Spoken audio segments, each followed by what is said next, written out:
Number 7. Dalawa na lang. 7 pitfalls in network marketing.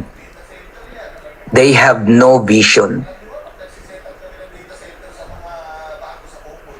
A leader knows the way, goes the way, and shows the way. My people will perish because lack of vision. Di ba? Sabi sa Hosea 4:6 ba yun? Napakahalaga ng vision eh. Ang vision, parang ano yan eh, imagination, imaginary line na susundan mo ng direksyon. Yan ang magbibigay sa iyo ng direction, magbibigay sa iyo ng desire, yan ang magiging fuel mo para galingan mo, pagbutihan mo. Kung nakikinig kayo, every presentation, laging part ng presentation ko, yung vision na 100 direct referral. Each one of us, kung naalala nyo yan. Ang tawag dun, vision. Na pag nangyari yon 45 million ka every month, $819,000 every month. Vision yun, meron kang 100 solid direct na diamond. Tawag dun, vision. Kung lagi nyong naririnig yung sinasabi ko na bawat pamilya kikita ng $500,000 a month o $10,000, mga OFW mag-uuwian na sa kanilang pamilya, ang tawag doon vision. Kung wala kang nakikitang ganon sa anumang sinasadihan mo, yun yung dahilan kaya hindi ka nagsasaksin. Hindi dahil ang apply mo di ka tinulungan or hindi po yun. So without your vision of the future, you will never know what to do to get that vision. Yan ang magbibigay ng clear sa iyo eh. Yung path na patutunguhan mo, yan yung magbibigay sa iyo ng direction. Yung vision na yan. Your vision set you in the right direction and motivates you to get the job done. Kaya ka gumigising every morning ng masigla, excited because may nakikita kang vision. Kayo ba may mga dream board sa bahay? When we say dream board, dati, hindi ko rin alam yan, yung dream board na yan. Pero alam nyo, totoo yung dream board. Yung dream board na yan ang lagi magre-remind sa'yo kung bakit ka magsisipag, bakit ka magtatrabaho, bakit mo gagalingan. Yan yung mga dreams ng family mo. Dreams mo, mga gusto mong maabot, mangyari, may date yan kung kailan. Gawa kayo niyan. Yan ang magmo-motivate sa'yo kung bakit every day, every morning, excited ka. Most network marketing companies urge you to use pictures to remind you of your goal. Ako, meron pa sa kwarto, meron pa sa laptop, ganun ang ginagawa ko. Meron pa sa CR. Ganun ang tinuro sa amin nun. So that's a powerful way to remind you, of your vision. Yan pong mga pictures na yan. What do you want? In the next 2 years, in the next 3 years, in the next 5 years, ano yung nakikita mo pag nag-live good ka? Pag pinagbutihan mo? Ganon dapat. 2 years na walang humpay na trabaho, ano nakikita mo sa live good? Malinaw dapat sa iyo yun. This coming December, ano naghihintay sa iyo sa live good? Dapat malinaw sa iyo yun. Kaya yung mangyayari sa iyo sa December, sa live good, yung kung ano yung galawan mo ngayon. Kung ano yung ginagawa mong sipag ngayon. By December, yan ang resulta na makukuha mo. Vision.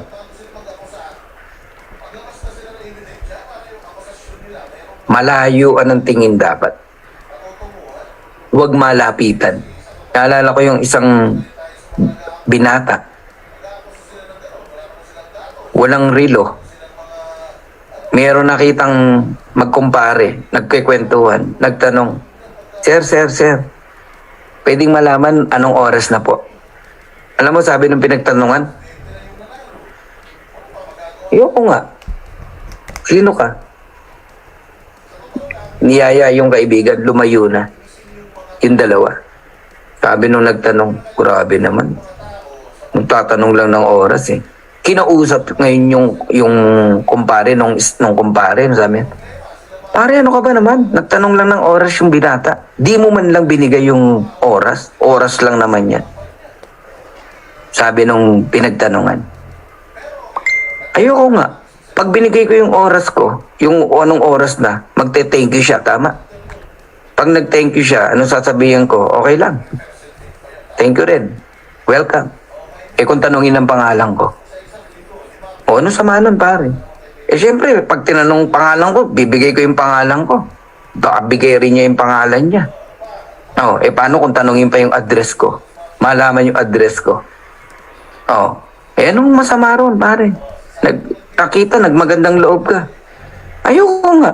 Eh paano kung makilala niyo yung anak ko na dalaga, na maganda? Oh, baka ligawan niya. Eh anong masama ron, pare? Gwapo naman. Binata. Dalaga yung anak mo. Pare naman, hindi mo ba nakikita yung nakikita ko? Ayokong magkaroon ng manugang. Rilo lang di makabili.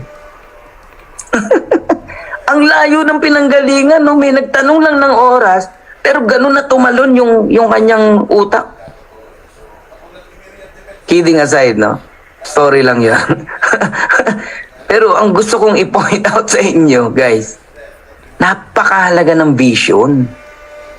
Napakahalaga na meron kang natatanaw sa isang bagay. Nagtayo ka ng business. Ano nakikita mo sa negosyong tatayo mo after 1 year, 2 years, 3 years? Ano yung maglalaro ka lang? Tara, business tayo. Hindi ganon, di ba? So, lalo na sa Live Good. Nire-remind ko kayong lahat. Ang ganda ng Live Good eh. Dapat makita nyo kung ano yung nakikita ni Coach Fernan. Paulit-ulit sinasabi sa inyo ni Coach Fernan, 2 years lang, ibigay nyo yung best nyo sa Live Good. Magkaroon ka ng 100 direct, di ba? Paulit-ulit yan, sinasabi ko sa inyo. Kulang na lang sabihin ko sa inyo lahat na, ibabalik ko yung puhunan nyo, everything, pag di ka kumita rito in 2 years. Tama? Pero sinasabi ko yun sa mga direct ko eh. Pero kung pwede ko lang sabihin sa inyong lahat eh. Dapat na nakikita mo yung nakikita ko, no? Dito sa Live Good. Oh, pag nagkikwentuhan kami nila, partner B, nako, baliwan lang kami. Sabi ko, partner, yung nakikita mong income sa akin ngayon, wala yan. Sa December, tignan mo magkano na kinikita natin. Magugulat ka, sabi. Lalo na kung 2 years. Oh, papakita ko ngayon kay Tim Miller. Grabe, Tim Miller, ha? 5 months, $300,000, $16.8 million. Wow! Ang nilabas magkano? $49.95. Sige nga. $9.95 every month, 565 pesos. Ang inakyat sa kanya, 16.8 million na. 4 months, o sabi mo na 5 months. Eh kung sabihin ko sa'yo, kahit 1 year, 2 years, 16.8 million ang naghihintay sa'yo. O, ba't di mo sisipagan? Ba't di mo gagawin to? Guys, dapat nakikita nyo yan. Vision. And last na to. 8 pitfalls, deadly pitfalls, no? Ng mga networker. The network marketing. They don't want to sacrifice anything. Gusto lang income, gusto lang blessing, gusto lang suporta, gusto lang. Pero yung sacrifice, wala sa mind nila yun. Everything requires sacrifice. Kahit saan. Nag-apply ka ng trabaho, nag-enroll ka sa school, lahat yan may sacrifice. So when you want to get a job, you first have to get a degree. Eh kumuha lang ng degree, ang hirap na eh. 6 na taon elementary, 4 na taon high school. Ngayon, meron pang ano, di ba? O tawag dun. 4 na taon high school, tapos 4 to 5 years, college. Tama, yung iba nagmamasteral pa. After nun, mag-a-apply pa lang ng trabaho. Hindi ka pa sure kung matatanggap ka. Depende kung ano eskwelahan na pinanggalingan mo. May mga ganun, ha? Diba? Eskwelahan mo, mababang paaralan ng lumang bayan. Tapos, ang kasabay mo nag-a-apply ng trabaho, graduate ng Lasal o Ateneo. Sino tatanggapin?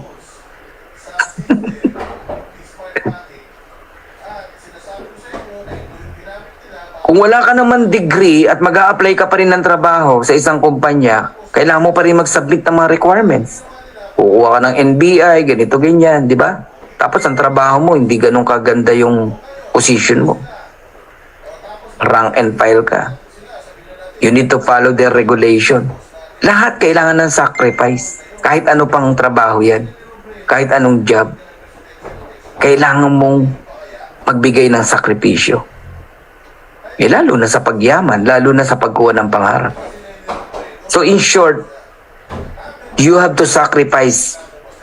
And this is the same for your business in Live Good. If you want to get from point A to point B, ano ka ngayon?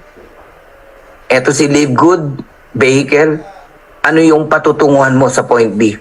Pangarap mo? Magandang bahay, dream house, magandang sasakyan, sport car, travel, etc.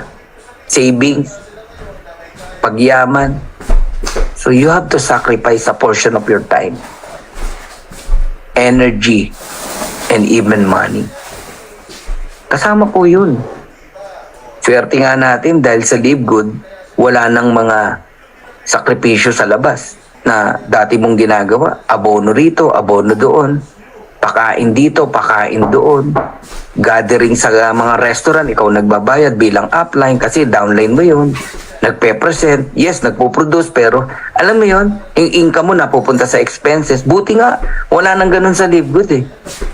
Pero hindi big sabihin na hindi ka na mag-i-invest ng time, energy, and even money. Meron pa rin. Investing time by attending like this. Like this, di ba? Yung iba, pagdating sa training, tamad eh. Kaya pansinin mo, diniscuss na yung isang bagay, magtatanong pa yan.